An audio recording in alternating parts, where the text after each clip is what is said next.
तुम्ही पाहत आहात MCN न्यूज मराठी।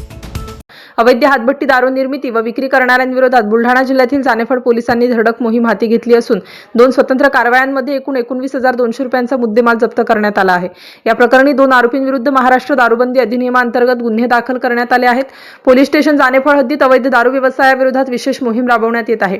या मोहिमेअंतर्गत 19 जून 2026 रोजी ग्राम वडाळी व ग्राम पारखेड येथे छापेमार कारवाया करण्यात आल्या। पहिल्या कारवाईत ग्राम वडाळी तालुका मेहकर येथील आरोपी लक्ष्मण शालिग्राम लठाड वय 36 वर्ष याच्या ताब्यातून 7 लिटर हातभट्टी दारू, 100 लिटर गुळ मिश्रित मोहा सडवा व दारू निर्मितीसाठी लागणारे साहित्य असा एकूण 7,150 रुपयांचा मुद्देमाल जप्त करण्यात आला। या प्रकरणी पोलीस स्टेशन जानेफळ येथे गुन्हा क्रमांक 206/2026 दाखल करण्यात आला।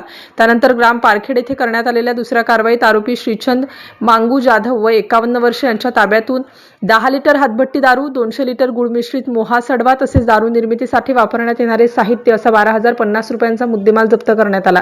या प्रकरणी गुन्हा क्रमांक 208/2026 दाखल करण्यात आला। दोन्ही कारवाया पोलीस निरीक्षक आदिनाथ मोरे यांच्या नेतृत्वाखाली पार पडल्या। या मोहिमेत पोलीस उपनिरीक्षक Santosh Jadhav, police head constable Atul Pawar, police constable Krishna Nikam, Vishnu Jagtap तसेच पोलीस अंमलदार माधव काळे यांनी सक्रिय सहभाग घेतला। उपविभागीय पोलीस अधिकारी संतोष खाडे यांच्या मार्गदर्शनाखाली सुरू असलेल्या विशेष मोहिमेअंतर्गत ही कारवाई करण्यात आली। अवैध दारू निर्मिती व विक्री करणाऱ्यांविरोधात यापुढेही कठोर कारवाई सुरू राहणार असल्याचा इशारा पोलीस प्रशासनाने दिला आहे।